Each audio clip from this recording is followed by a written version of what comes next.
South Hills, we are thrilled to be going on a missions trip this summer. We'll be supporting the work of our global campus in Chumbi, Kenya, as well as our long-term partner, Tumaini International. You may have heard me talk about the verse of the year, Acts 1:8, where it says, "But you will receive power when the Holy Spirit comes upon you, and you will be my witnesses, telling people about me everywhere, in Jerusalem, throughout Judea, in Samaria, and to the ends of the earth." Well, this is the perfect opportunity for you to put the ends of the earth bit to practice. There is nothing quite like pushing yourself beyond your comfort zone to serve others. And this summer, we are giving you that very opportunity in Kenya, Africa. The trip will take place in the summer from July 15th through the 25th, and the cost is around $2,500. Now, I realize there's a lot more information you'll need to plan for the trip. So if you are interested in serving and ministering in Kenya, I highly recommend you join our upcoming interest meeting. This will give us an opportunity to share important details and answer all the questions you will have. So please scan the QR code on screen to register for the interest meeting. We'll hope you consider joining us in Kenya this summer.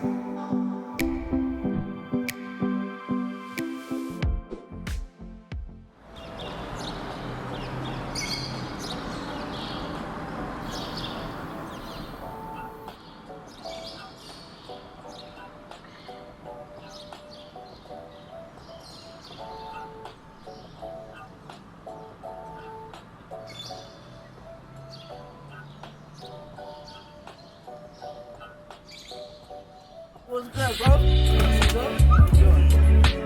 What's going on,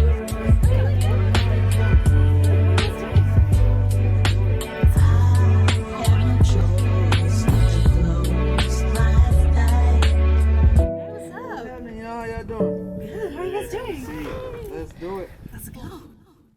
So previously on Carpool, we talked about how nobody likes carpooling. But a big part of the reason that nobody likes it is that anytime we involve other people in anything, it always makes it more complicated, messy, and exhausting. And so it's so much easier for us to just go it alone, which is what most of us do. And it's not just true of car rides and commutes, but it's also true in life and honestly, even in church. And I don't know if you have had enough experience around this or not, or if you've noticed or not, but there sometimes can be lots of problems with church. And a lot of those problems, we talked about this last week, how they stem from just one problem, which is really a language problem. Because when we talk about church, we're usually talking about a building or an event like a service or the institution. But when Jesus talked about it, the one who started it all, when he described it, when he would talk about it, he was talking about something completely different altogether. He was talking about something that was so much bigger. He was talking about a community, a movement of people. And that distinction is not just semantics, because it actually changes everything. It changes the conversation. It changes what this thing is all about, because it changes who it's for and how we go about it. It changes what we expect when we come together, when we're a part of it. And so we talked about how church was never meant to just be a service that you attend, that it's a soil that your life is planted in, that there's things that God wants to grow in you, that he wants to do in you and for you and through you, but it really takes your life being planted in his movement, in this thing that Jesus started. And so if you were not here, I really want to encourage you. Usually our podcasts drop on Mondays. And so go back and listen to the podcast last week because it's going to be difficult for you to understand really what this series is about if you weren't here last week. Now, every week is, the way we do series around here is like we'll take a month and we have a theme. And the theme for that month is like I'll preach one giant message that's broken up into 4 parts usually. And so while everyone kind of stands alone, sometimes there's series like this one that it would really be helpful if you heard the very first week. Now, it's not necessary, but I would encourage you to go back and take a look at it. So today I want to talk to you about something that's deeply spiritual and very close, very near and dear to my heart, and that is food. So I love road trips. We've done quite a bit of driving the last couple of months. We drove to Tennessee and back in just a matter of a couple of days, and it was the most insane thing that we've done in a while. We've driven back and forth from Salt Lake City like 4 or 5 times in the last last 3 or 4 weeks. And Hansi and I, my wife, we've been married a long time. And so we have a pretty good system when we're driving together and when we do road trips together.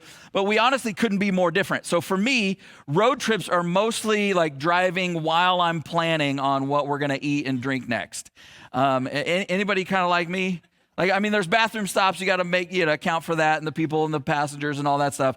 But mostly it's planning out the food and the drinks. Because for me, a road trip is an event. It's an occasion where you're doing something you don't normally do with people you don't normally do it with.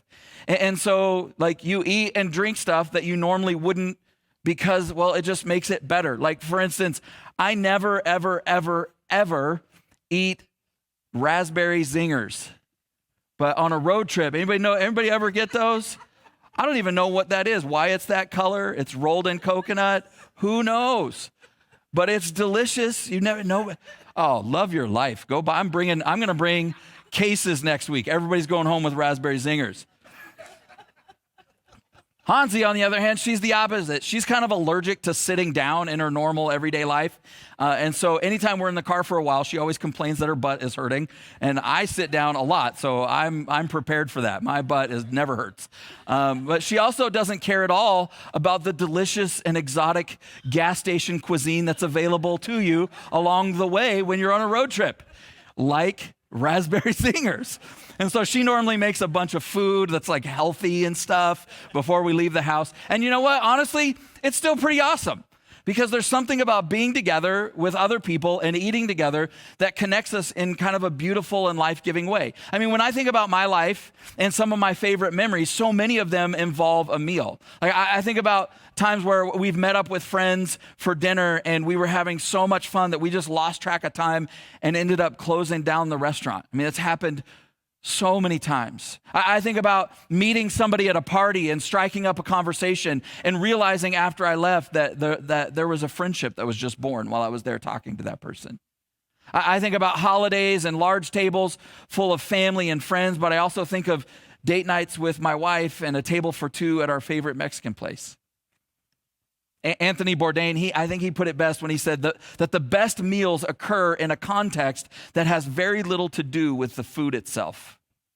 In other words, it's not about the food that's on the table, but about the people who are around it. And as much as I love tacos, I would have to agree with him. But what does any of this have to do with God? What does any of this have to do with faith or church? Well, honestly, everything. Maybe you've experienced this, but when you come to faith, people start trying to help you sort of step into that journey. So I grew up in church, and when I came to faith, I remember getting my very first real Bible, not a kid's Bible, but my very first real Bible, and it was a King James, Thompson King James reference Bible. It had my name embossed on it. And if you don't know the King James, it's like Jesus meets like Shakespeare, kind of. It's like et tu, Brute, it's like, but when we come to faith, we're told that we should read the Bible and that we should pray and we should memorize scripture and journal and serve. And it'd probably be a good idea to go to church on a regular basis and maybe give a little bit. And so we're handed all of these spiritual disciplines. And honestly, they're actually really helpful. But I want to take you down a different path today because there's something that is essential to our spiritual journey, essential to our experience, but it never really gets talked about, at least in church. And often when we talk about Jesus, we talk about his miracles, and rightfully so. I mean, they're pretty amazing. The guy walked on water, that's incredible. You could have a conversation with a formerly dead guy because Jesus raised him from the dead. I mean, those things are amazing. So yeah, we should talk about his miracles, or we talk about his teaching, his wisdom, and his parables. And again, we should talk about those things. He said and did so many incredible things. It's dropped so much wisdom in the things that he was talking about and explaining God and ourselves to us. But nobody really talks about how much Jesus ate. You got to be careful when you start trying to live like Jesus when you begin to read the scriptures, because when you open the scriptures, he's eating a lot, almost on every page. I heard one pastor say recently that if you eat like Jesus, but you don't walk like Jesus, you end up looking like Buddha. And I thought that was pretty funny. Because Jesus spent a lot of time, when you read the scriptures, he spent a lot of time eating. In fact, many of the most significant moments in the scriptures in the life of Jesus happened around a table, not in a temple or in a church. Let me just give you a few examples. In John chapter 2, Jesus is eating at a wedding reception, and that's the very first miracle that he performs where he turns water into wine. In Matthew chapter 12, there's a bunch of religious leaders who are livid because Jesus and his disciples are walking through a field and they pick some grain and sort of have an impromptu picnic on the Sabbath. In Luke chapter 7, Jesus is eating dinner at Simon the Pharisee's house, and this lady breaks in the middle of their dinner party in one of the most awkward dinner moments I think ever recorded, and begins to cry and weep at the feet of Jesus and wash his feet with her hair. In Luke 19, Jesus goes to a tax collector's house named Zacchaeus. In John 6, he feeds 5,000 men besides the women and children with a few loaves of bread and a couple of fish. In Matthew 15, he does it again, but this time only with a measly 4,000 men. In Luke 10, he stops at his friends Mary and Martha's house, and he eats with them and he stays with them. In Luke 14, he eats with one of the chief priests. In Luke 11, he goes to dinner, and we don't even know who the guy is. It just says with a certain Pharisee. In John chapter 12, he goes to Simon the leper's house for dinner, and it just keeps going. And that's just a few of them. So there's a lot of good stuff that you can learn at church, but nobody ever teaches us the theology of food or the doctrine of what I call the dinner party, the doctrine of the dinner party. But I actually think it's one of the most important conversations that we can have when it comes to what church is all about, what it means to follow Jesus and to be a part of his movement. And so there's a moment where Jesus kind of begins to lay it all out for us. And guess where he is when he begins to talk about it? He's eating at a dinner party. So it's found in Luke chapter 14, beginning with verse 7. It says this. It says, when Jesus noticed that all who had come to the dinner were trying to sit in the seats of honor near the head of the table, he gave them this advice. When you are invited to a wedding feast, don't sit in the seat of honor. What if someone who is more distinguished or honorable or more important than you has also been invited? The host will come and say, give this person your seat. Then you will be humiliated and you will have to take whatever seat is left at the foot of the table. Instead, take the lowest place. Then when your host sees you, he will come and say, friend, we have a better place for you. And then you will be honored in front of all the other guests. For those who exalt themselves will be humbled, and those who humble themselves will be exalted. So I love this moment with Jesus because he's at a party and Jesus is doing what I like to do. He's people watching. He's just kind of hanging out in the corner, observing people. And he's going, look at that guy, look at that. And he's watching, he sees all the me monsters sort of like jockeying for position because they all want to be important. And everybody's like angling for the places of honor and the places of importance. And you know how that is, right? When you're like in a collection of people where you're at a party and everybody's kind of like feeling it out. And like everybody's trying to figure out like who's, where do I fit in this? And there's conversations where you're talking to somebody and you're sharing a story and they're just like waiting for you to stop talking. And then there's like, you me. Like I'm above you. I'm more important than you. I'm going to take this seat over here. You sit over there. Like all of that is going on. And so right away, Jesus begins with a couple of assumptions. And the first one is that he actually assumes that we're going to parties. And I love that. Like maybe like it's obvious to you, maybe it's not. But I want you to know that faith and fun are not mutually exclusive. In fact, like I have one of the driving sort of ideas around for me when it comes to pastoring and leading a church is that the people who are disconnected from God, the people who are disconnected from church, the number one, like one of the top three things that they think about church is it's boring. And so for me, like I'm just like, challenge accepted. It's not going to be boring. Like come check it out. Right? See, if faith has destroyed fun in your life, you're doing it wrong. Because that's not faith, that's religion. And Jesus painted a very different picture. And so he has this assumption that we're just going to be at parties. His second assumption is even more outrageous and unthinkable. Because he basically says this, I know this is hard to imagine, but you might not be the most important person in the room. How dare you, Jesus? In fact, he's going like, you should actually assume that you're not the most important person in the room. And so as he's saying this to this crowded dinner party, you know the people who would have been offended when he said that? You know the people who needed to hear it the most? It was those people who were the Pharisees, the religious leaders. Because their whole life, everything they were about was predicated on hierarchy and position and influence and importance and honor. And honestly, like, these guys are easy targets for us, but can we just be real for a moment? The more of an insider you are in any environment, the more entitlement creeps in. It doesn't matter if it's your job.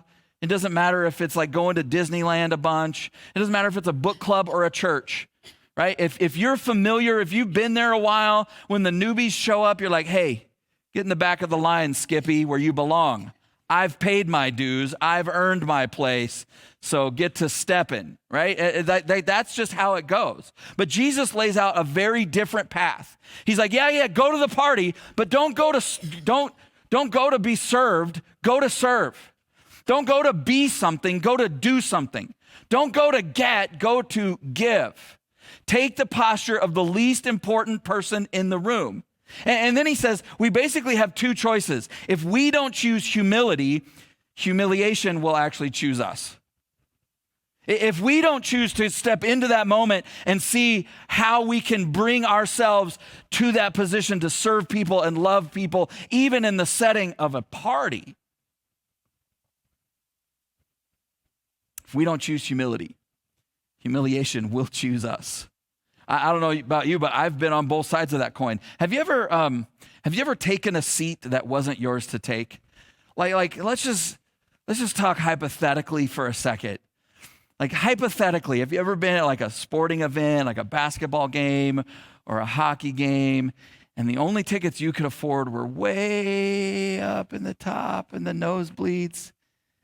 And after you're up there for a while, looking down from your place in the heavens, right? You notice that there's some great seats on the lower deck that have been empty for a long time, and the first period's over and nobody's there and it's been a while.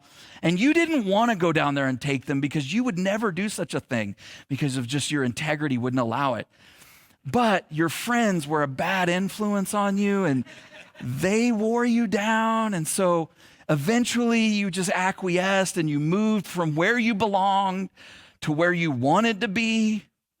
And when you're there, you're trying to enjoy, I guess all hypothetical. When you're there, you're trying to enjoy it, but you're just like terrified that somebody's gonna come. And then finally it happens, the usher or the security guy comes walking down and is like, hey, I need to see your tickets. And in that moment, hypothetically, you're overwhelmed with humiliation and you look at your ticket all confused and surprised, like you're seeing your ticket for the first time. Like, oh, that's weird. These aren't our seats. They're way up there.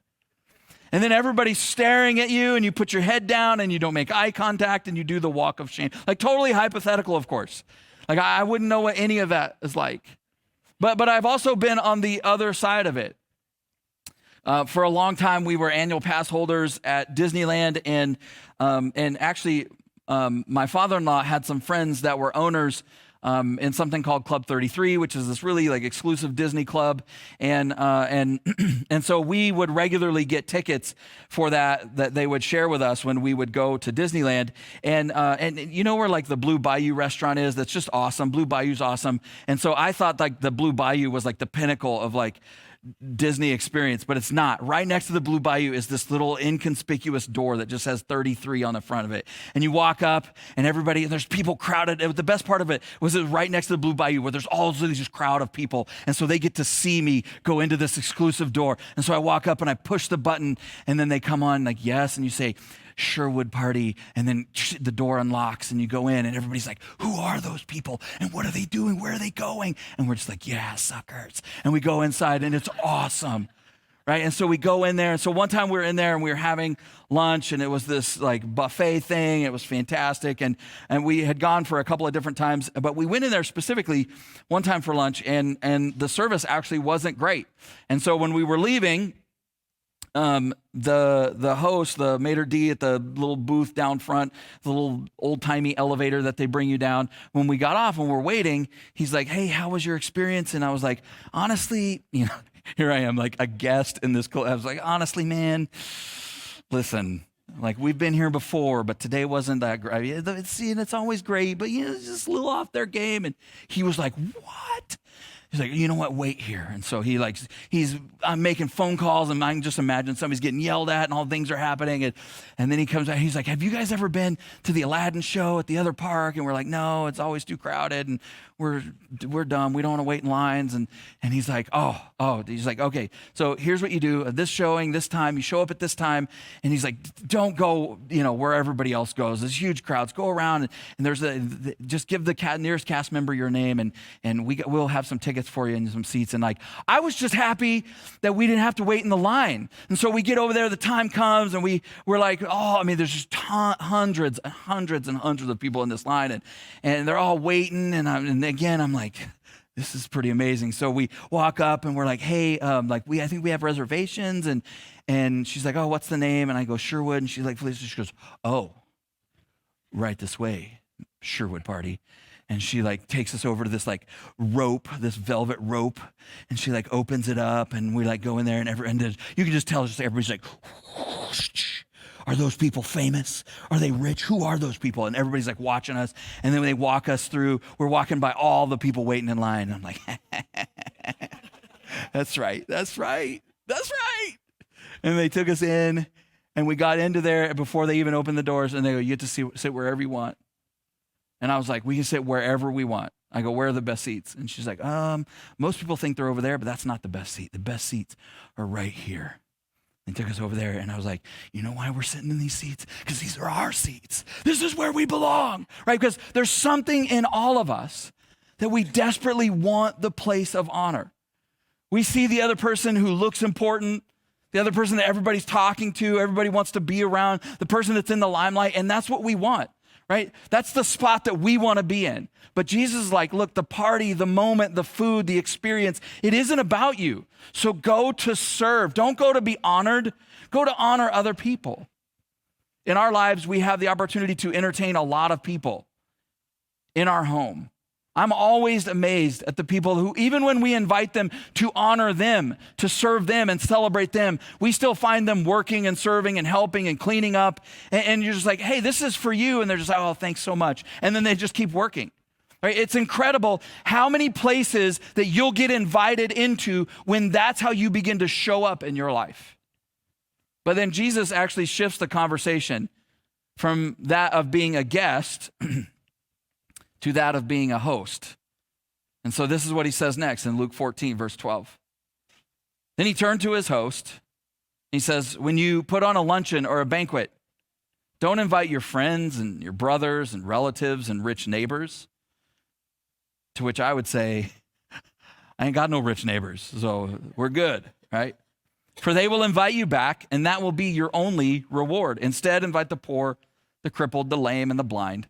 Then at the resurrection of the righteous, God will reward you for inviting those who could not repay you. And hearing this, a man who was sitting at the table, we don't even know this guy's name. We don't know if he was crashing the party. We don't know if he belonged there. A man who's sitting there listening to Jesus exclaims, what an incredible blessing it will be to attend a banquet, a party in the kingdom of God. Have you ever invited someone to something just because of the gift they might bring? That's the principle of the wedding invitation, isn't it? Right? Because there's those people that are sort of on the bubble, and the thing that sort of makes it whether or not you invite them or not, you don't really know them, but they're more your parents' friends. There's not really a compelling reason to invite them other than they're doing pretty well financially and they might hook you up with a great gift. You guys are looking at me like you don't even know what I'm talking about. Like, that's how life works, right? And Jesus is like, I know how it works. I understand the give and take. I understand when you're living your life that there's some things that you have to do. I understand networking. I understand exchanging favors, but that's fine. Just don't confuse that with love.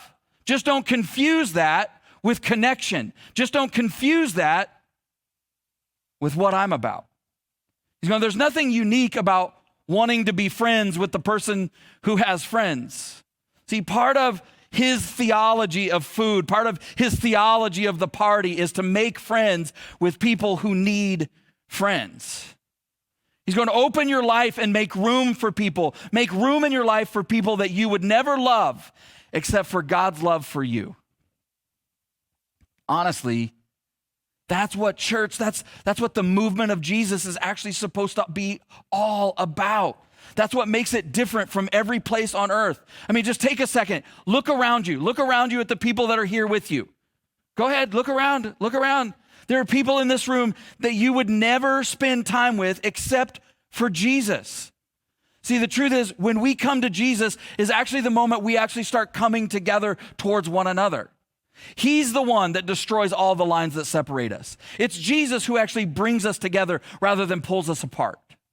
And when Jesus is talking about all of this, there's a guy who's sitting at the table listening to what Jesus is describing, and he gets overwhelmed and he can't help himself, and he yells out how incredible it is that any of us, much less all of us, would get invited to God's party. And I don't blame him. I mean, one of the things I absolutely love about our church is that it's full of people who thought that this would never be for them. It's full of people who thought that they didn't belong here. People who never imagined that there's a God who loves them or that they had a place in Jesus's movement called the church. And yet here they are. Jesus actually made some pretty unconventional choices when it came to the people he chose to be his disciples. One of them in particular stands out. His name is Levi. And he was, in my opinion, an extremely unexpected choice because he was a tax collector. Tax collectors were Jews who were employed by the Roman government to extort their own people. And the Romans didn't care if they took more than they were supposed to as long as they got their cut. And so the tax collectors, because they had the power of the Roman government behind them, all lived pretty decent, pretty baller lives because they could collect taxes, as much taxes as they want. And it's hard to imagine for us, but back then the IRS was not popular. Tax collectors were not popular.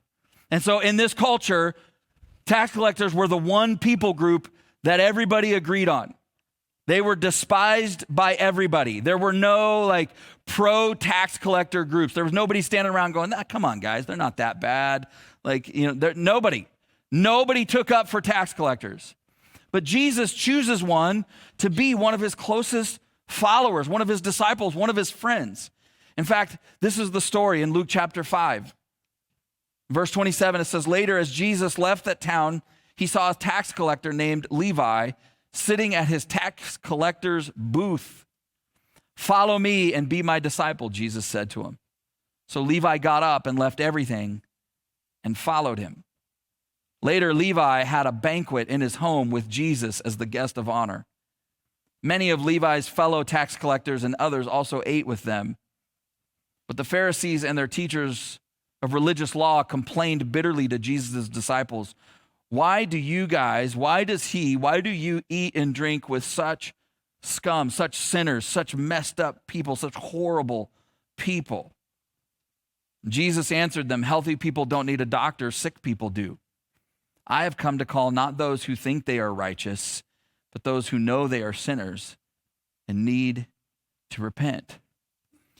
So I love the story, Levi's story, that he walks away. Jesus invites him to come and follow him, and he walks away from everything to follow Jesus. And then the very next thing he does is throw a party. I'm like, this is my kind of guy. He's like, heck yeah. He must have known or heard that Jesus liked to go to parties. I mean, why would you throw a party for Jesus if you didn't think he'd come? Right? And also, he probably, I'm just speculating, but I would imagine that he had a rep for throwing great parties because he invites a ton of people and they all come. So he throws a party and he invites all of his friends, and guess who all of his friends are? They're all tax collectors, because the only people who would hang out with tax collectors were other tax collectors and Jesus. I don't know what junior high was like for you. Some of us got to harken back really far. But when I went to school, when I was in junior high, there was never a more divided moment in school than lunch, because there was a hierarchy of lunch tables, right? You had a table, you had a number of tables where you didn't fit and you didn't belong.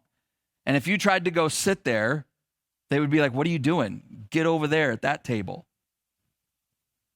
You knew where you fit at the school based on what table you were allowed to eat at. And you know what no one ever did? No one ever walked across the lunchroom and sat down at someone else's table and started a conversation. What are you, a psycho? Nobody would do that, right? Because you're taking your reputation and maybe your life into your own hands. You go sit with the popular kids. You go sit with the athletes. You go sit with those randos. Nobody would do that. But Jesus doesn't care. He changes the game. He goes to the party. He goes to the table that nobody else would have been caught dead at in his circumstance.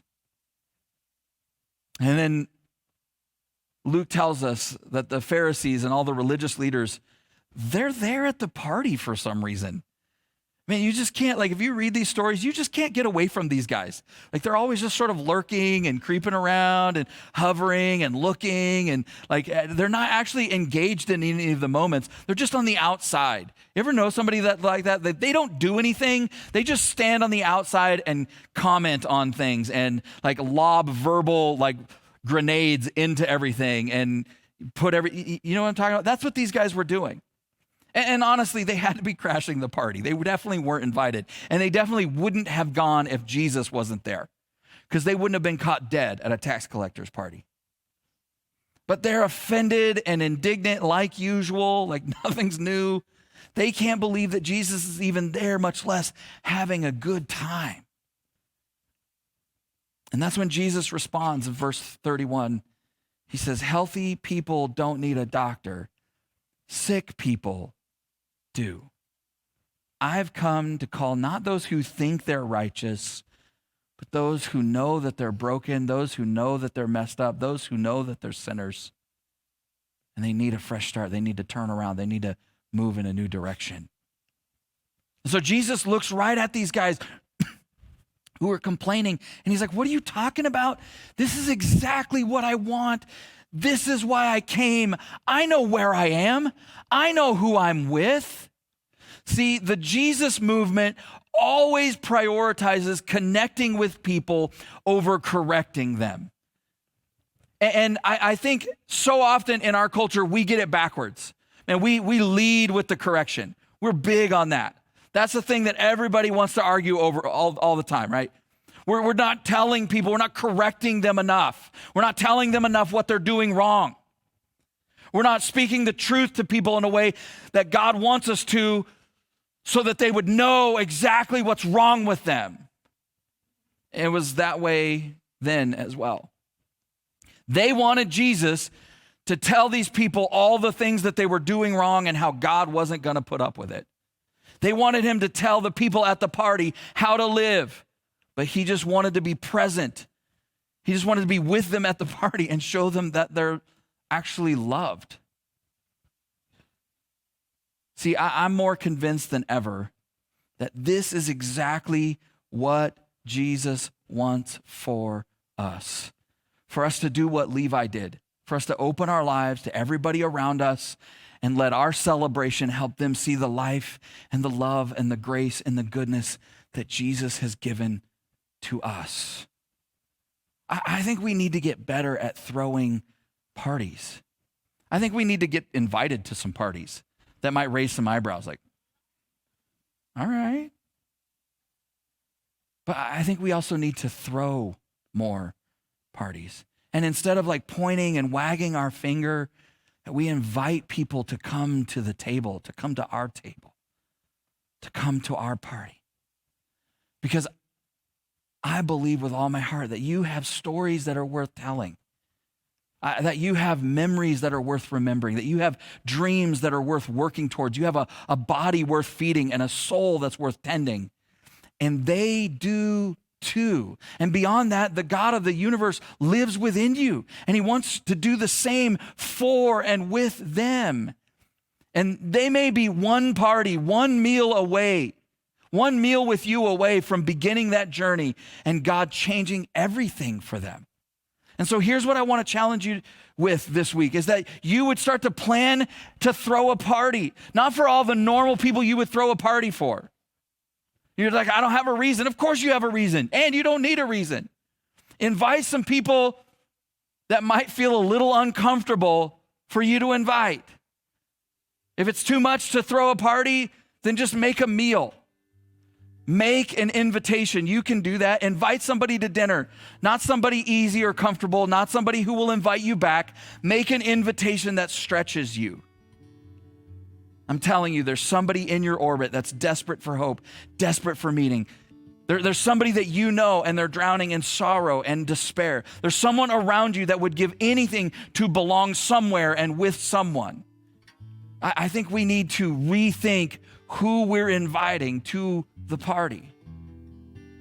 By the way, this, for me, is a party, what we're doing now. The one word that I use more than any other word to describe our Sunday morning together is the word celebration. We're going to talk more about this next week, but it's why we sing, it's why we worship, it's why we laugh and shout and clap, it's why we're alive. I think we need a new reputation, because when you read the story of Jesus, his message was embodied in the meals that he had, in the stories of who he spent time with and who he sat down with. In some regards, I think we need to become party animals.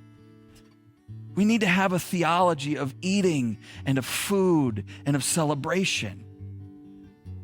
We need to remove faith from this idea that the sacred is always sad and serious, or that spirituality, faith, is boring. We should be the people who are most filled with joy and laughter and celebration. And look, I know that there's moments and there's seasons. I know life happens to everybody. And so if you're not in that space right now where you're filled with joy and laughter, that's okay. It really is. This place is okay for you to not be okay. This place you can come and be loved and embraced, and people will meet you and walk with you through some of the deepest, darkest moments of your life. That's what this place is. But also make no mistake about it. There's times where this is a party. There's times where this is a celebration. There's times where we come together and we're like, there's something greater that's happened, that's been done for me and done for you. See, the fact that Jesus invites us to his table is overwhelming. I love in the story in Luke 14, when the guy is listening to what Jesus is saying, and he's sitting at the table and he says, I can't believe it. Could you imagine attending a party at God's house? Can you imagine being invited to a banquet in God's kingdom? Could you just imagine that? That's you and that's me. That's them. That's all of us.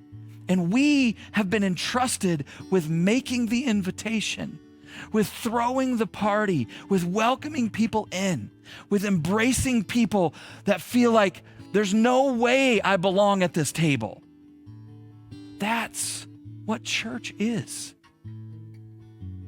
Let's pray together.